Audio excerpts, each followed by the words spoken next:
But we do begin with President Biden in New York City today, touting that new tunnel under the Hudson River as part of that giant $1.2 trillion infrastructure law. Take a listen. This is just the beginning. Just the beginning of finally constructing a 21st century rail system that's long, long overdue in this country. This project is critical to transforming the Northeast Corridor, increasing speeds, capacity, reliability, and safety. This law is the most significant investment in rail, since we created Amtrak over 50 years ago. And billions are going to projects along the Northeast Corridor, including replacing the existing Hudson Tunnel. That's why it's so important. ABC News White House correspondent Karen Travers joining us now with more biggest takeaways from his speech, besides the fact that he was very energetic today, Karen.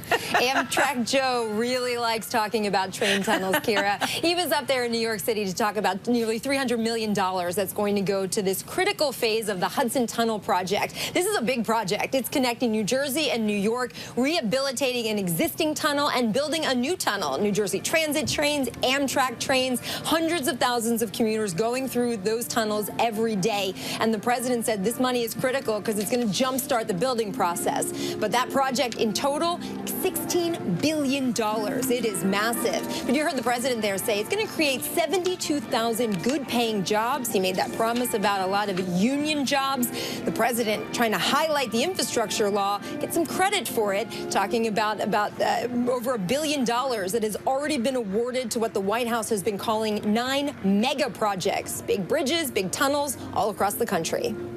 And clearly the president's messaging here is a part of his strategy as he gears up for the State of the Union.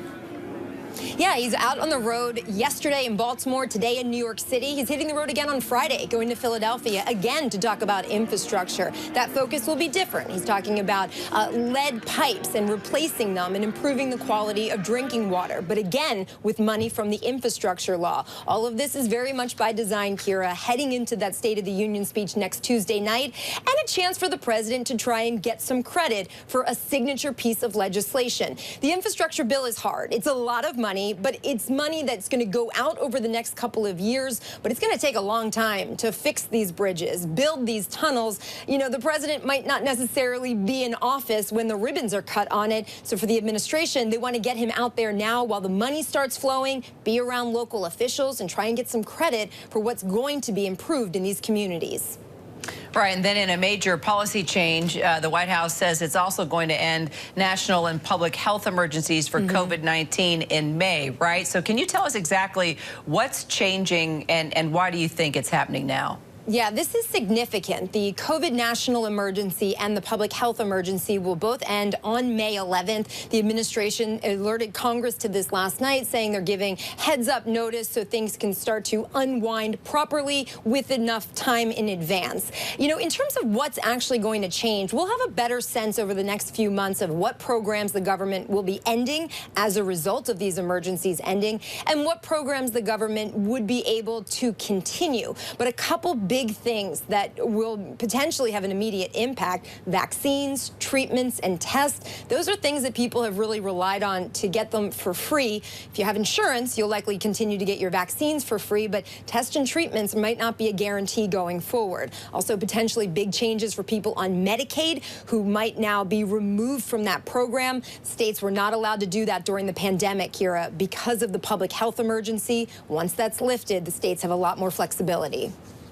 And, you know, you've been getting tons of questions on COVID during all your conversations with radio anchors across the country. What do they want to know? And just for full transparency, you do television and you do radio right there at the White House. So you're covering us all across the country.